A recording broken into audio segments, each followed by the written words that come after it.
Le COVID-19 continue de prendre de l'ampleur au Canada. On dénombre de nouveaux cas en Ontario, dont entre autres 2 femmes qui ont voyagé en Iran. Pendant ce temps, les États-Unis confirment un premier décès en sol américain. Un homme dans la cinquantaine dans l'État de Washington.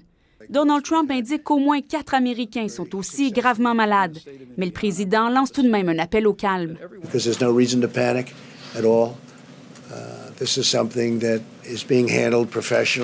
Il rencontrera lundi les représentants des grands groupes pharmaceutiques pour discuter de la gestion de l'épidémie. En Corée du Sud, on note la plus forte hausse quotidienne jusqu'à maintenant, plus de 800 nouveaux cas.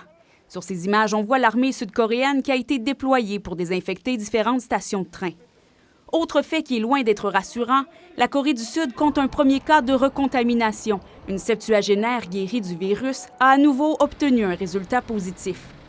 Pendant ce temps, la France franchit le cap des 100 cas confirmés. Le gouvernement français décide d'annuler tous les rassemblements de plus de 5000 personnes en milieu fermé, mais aussi certains événements extérieurs comme le demi-marathon de Paris.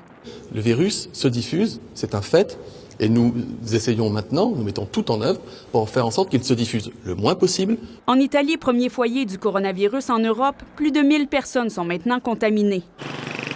En Iran, le bilan divise. Les autorités évoquent plus d'une quarantaine de morts liés au virus, alors que des sources hospitalières parlent plutôt d'au moins 200.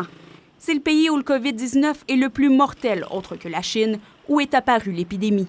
Le nombre de décès qui se multiplie en Iran crée des craintes dans la communauté iranienne à Montréal. D'ailleurs, dans une école, il y a une rencontre qui s'est tenue aujourd'hui par des professionnels de la santé pour assurer la population.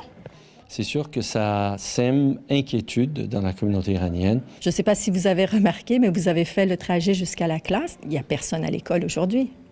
Ils ont tous déserté l'école. Non, on ne vient pas d'un coup que le corona serait rendu à l'école. Plusieurs s'inquiètent pour leur famille qui est toujours en Iran.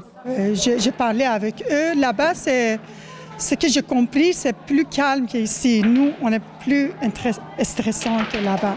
Selon elle, le fait que le premier cas confirmé de coronavirus au Québec est une femme qui rentrait d'Iran contribue aux craintes que partage la communauté. Bénédicte Lebel, TVA Nouvelles, Montréal.